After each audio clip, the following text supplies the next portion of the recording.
Jnanatimirandasya Jnananjalashakaya Chakshurunmilitam Yena Tasmai Shri Gurave Namaha Shri Chaitanya Manobhishtam Stapitam Yena Bhutale Swayam Rupa Kadamayam Dadati Swaparantikam Vandeham Shri Gurun Shri Utaparakamam Shri Gurun Vaishnavamscha Shri Rupam Sagrajatam Sahagana Raghunatham Vitamtam Sajivam Sadvaitam Savadhutam Parijana Sahitam Krishna Chaitanya Devam Shri Radha Krishna Padan Sahagana Ladita Shri Vishakam He Krishna Karuna Sindhu Dina Bandho Jagatpate Gopesha Gopika Kanta Radha Kanta Namostute Taptakanchana Gaurangi Radhe Vrindavaneshwari Vrishabhanu Sutadevi Pranamami Haripriye Vanchakalpa Tarbhyascha Kripa Sindhubhya eva cha Patitanam Pavanebhyo Vaishnavebhyo Namo Namaha Shri Krishna Chaitanya Prabhu Nityananda Shri Advaita Gadadhara Shivasadi Gaura Bhakta Vrinda Hare Krishna Krishna Krishna Hare Hare Hare Rama Rama Rama Hare Hare Hare Krishna. So we will continue with the reading from Bhagavad-gīta as it is. From His Divine Grace, A.C. Bhaktivedanta Swami Prabhupāda, founder-ācārya of International Society for Krishna Consciousness. And today we are starting a new chapter. Chapter 1, Serving the Armies on the Battlefield of Kurukshetra. This chapter has a theme or a premise, which is intelligence and good qualities should be used for the spiritual advancement in Krishna consciousness and not for excusing one's material attachments. And there is also some structure of this, similar like we had structure for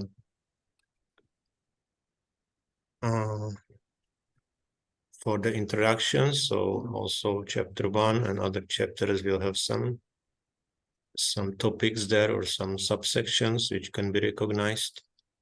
So Shlokas 1 to 11 speak about Dhritarashtra's doubts and Duryodhana's attempt to consolidate his army. 12 to 20 signs of victory for Pandavas. 21 to 26 Arjuna is confronted with his attachments. 27 to 46 Arjuna's reasons why not to fight, and in there are some like these reasons are elaborated more. Means 27 to 25 speaks about compassion, 30 to 35 desire for enjoyment, 36 and 44 to 45 is fear from sinful reactions, and 37 to 43 is destruction of a family tradition. So this is the structure for chapter 1. So we start with Śloka 1.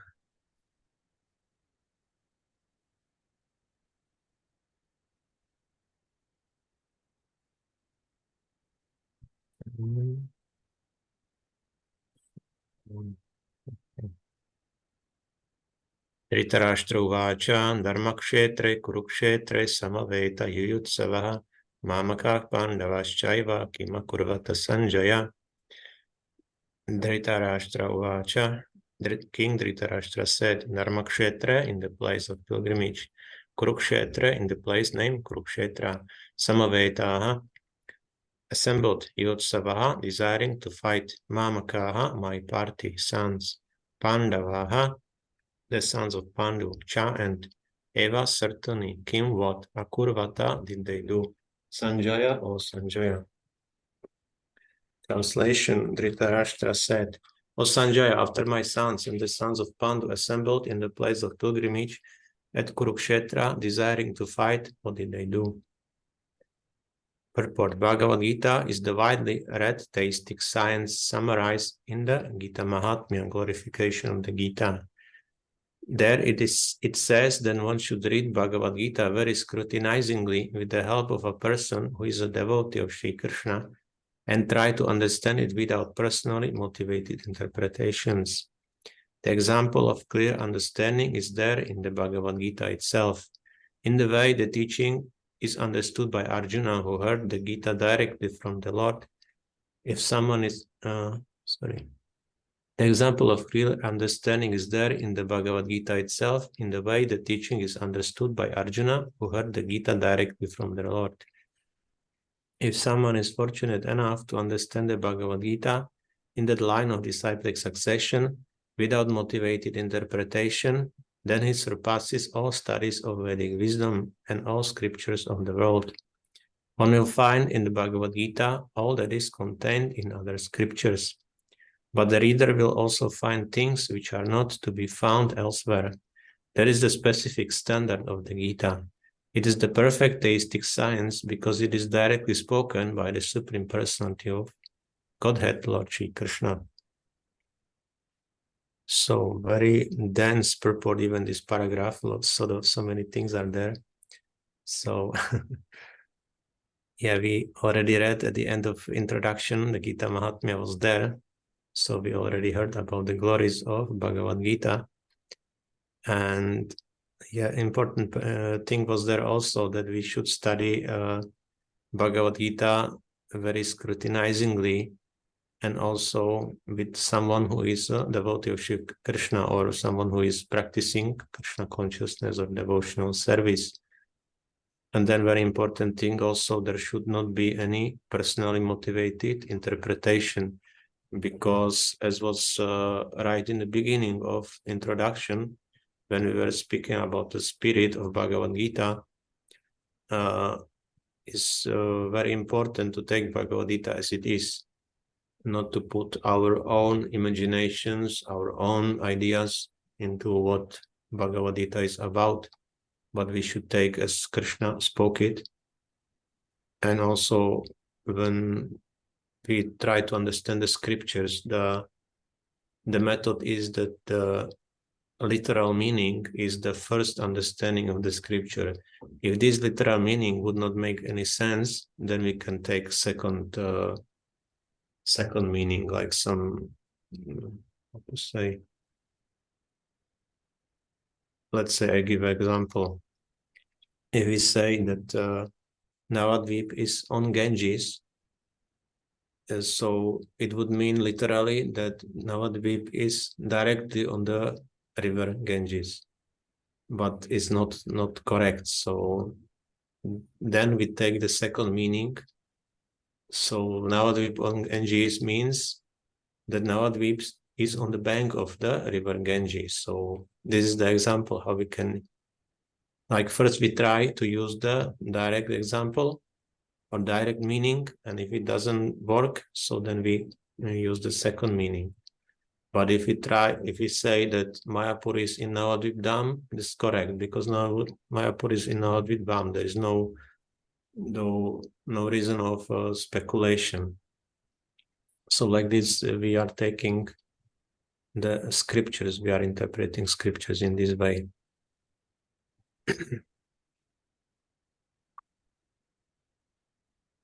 So that's why there should be no motive. And then Bhagavad-gītā is very powerful. If we approach it in such a way, then it surpasses all the Vedic wisdom, because as we spoke last time, Bhagavad-gītā is the essence of all the Vedic scriptures. On top of that, it contains everything what other scriptures contain, because these scriptures, usually these local religions which come from some area in the world, they are made for these local people, to some circumstances they are in. So very often these religions are kind of tailor-made for this particular time, this particular people, maybe even to some part of their society. And in this way, they are also limited in what they present as the absolute truth. Contrary to that, Vaishnava literature or Vedic literature is made for all the times, all the classes, all the circumstances, and can bring people up from any condition, any stage of development. Because we have tamasic scripture, we have rajasic scripture, we have sattvic scripture. So whatever condition or state of consciousness people are in, they can use this scripture from the Vedas and uplift themselves to the higher status.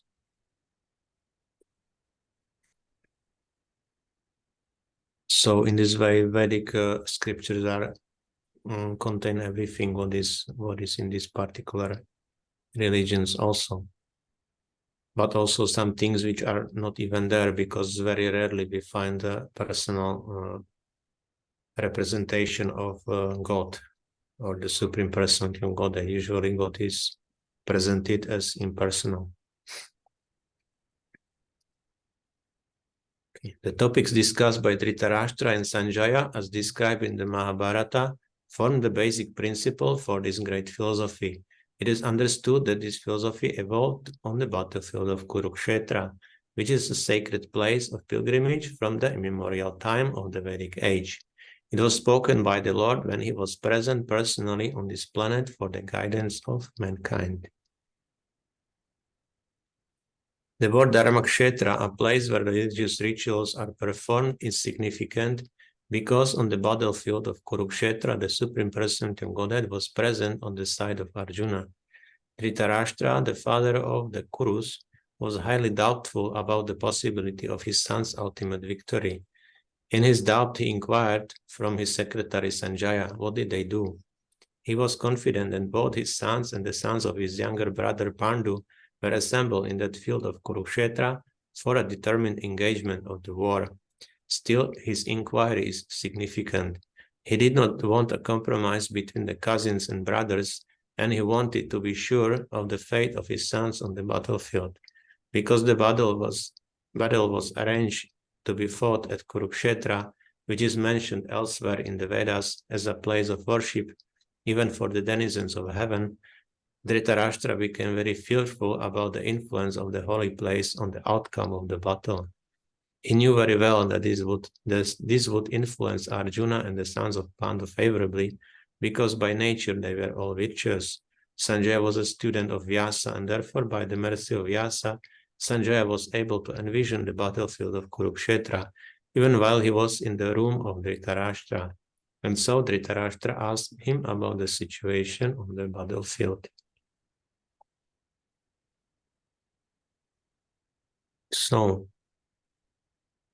a very interesting question put by Dhritarashtra. He was asking, desiring to fight, what did they do? So they are already assembled on the battlefield, both armies ready in armor, all the weapons are there.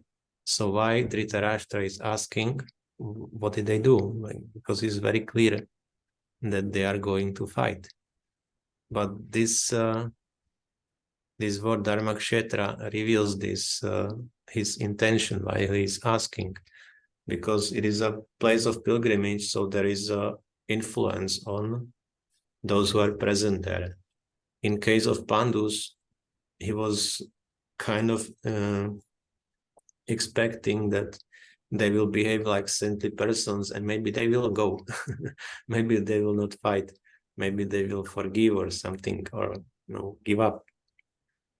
And in the case of his sons, he was expecting, or he was afraid or fearful that maybe they will change under this influence. They maybe change their minds, or if they don't change their minds, then still there is some advantage for the Pandavas because they are pious. So these doubts are coming to his mind because of this presence in the battlefield of Kurukshetra, which is a place of pilgrimage.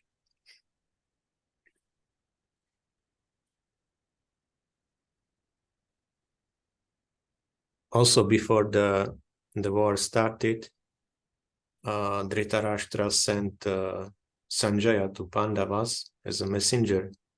So he tried to convince Pandavas that they are saintly persons, and they should not fight, and they should go to the forest and meditate because they are devotees and like that. But this is not what Krishna wanted. Krishna arranged this battle, arranged all these demons to be present there, just to relieve the earth from this burden, from these personalities who were harassing earth and her denizens for a long time.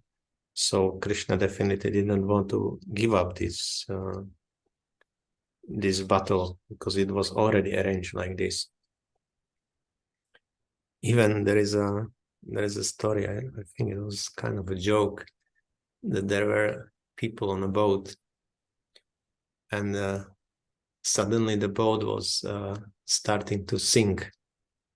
There was a hole, and some accident was there, and the people were praying to God that please save us, and God answered to them. It took me so hard labor to get all of you simple people to this one boat that definitely I will not give up. You have to be punished. So in this way, Krishna is also making this arrangement on material nature. Even now we have a lot of wars and accidents and natural disasters. So there is reason for this, that all these people are in one place.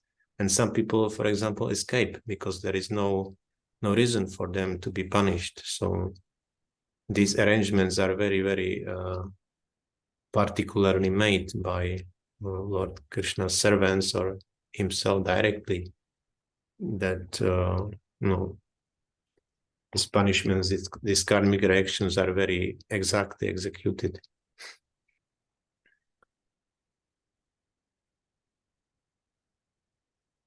So what's next? Yeah. Both the Pandavas and the sons of Dhritarashtra belong to the same family, but Dhritarashtra's mind is disclosed herein. He deliberately claimed only his sons as Kurus, and he separated the sons of Pandu from the family heritage. One can thus understand the specific position of Dhritarashtra in his relationship with his nephews, the sons of Pandu. As in the paddy field, the unnecessary plants are taken out. So it is expected from the very beginning of these topics that in the religious field of Kurukshetra, where the father of religion, Sri Krishna, was present, the unwanted plants like Dhritarashtra's son, Duryodhana, and others would be wiped out, and the thoroughly religious persons, headed by Yudhishthira, would be established by the Lord. This is the significance of the words Dharmakshetra and Kurukshetra, apart from their historical and Vedic importance. So here we see Dhritarashtra used word Mamakaha and Pandavas. Mamakaha means my own or my party sons. Here is the translation. So he separated these two groups. Although they were one family, he makes this distinction like my sons and Pandu's sons. So here is clear this separation, how he is thinking, that he is not thinking as a one family, but as enemies he wanted to get rid of.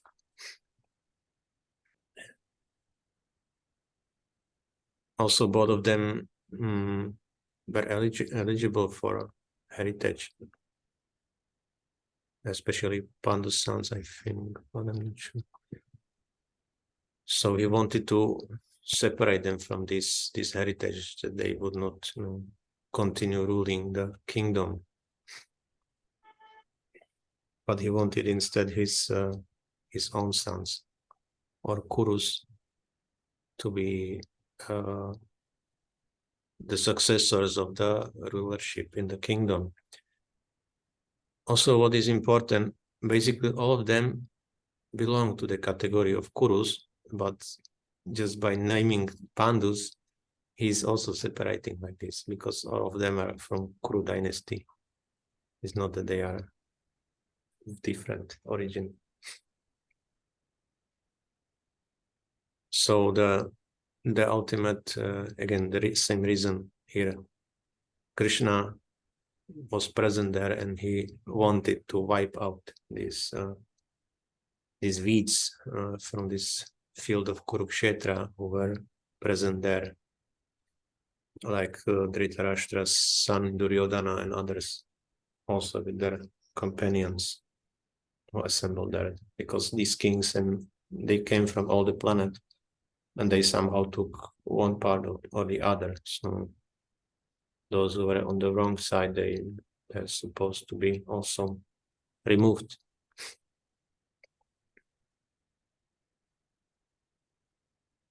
Okay, so that's it for today. Next time we will go to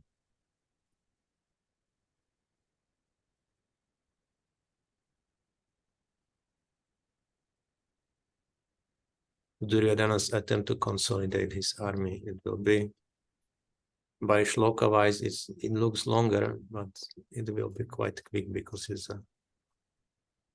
just naming the generals and like this. But there are also some important or interesting points there. Okay. Hare Krishna. Thank you. Śrīla Prabhupāda ki jai.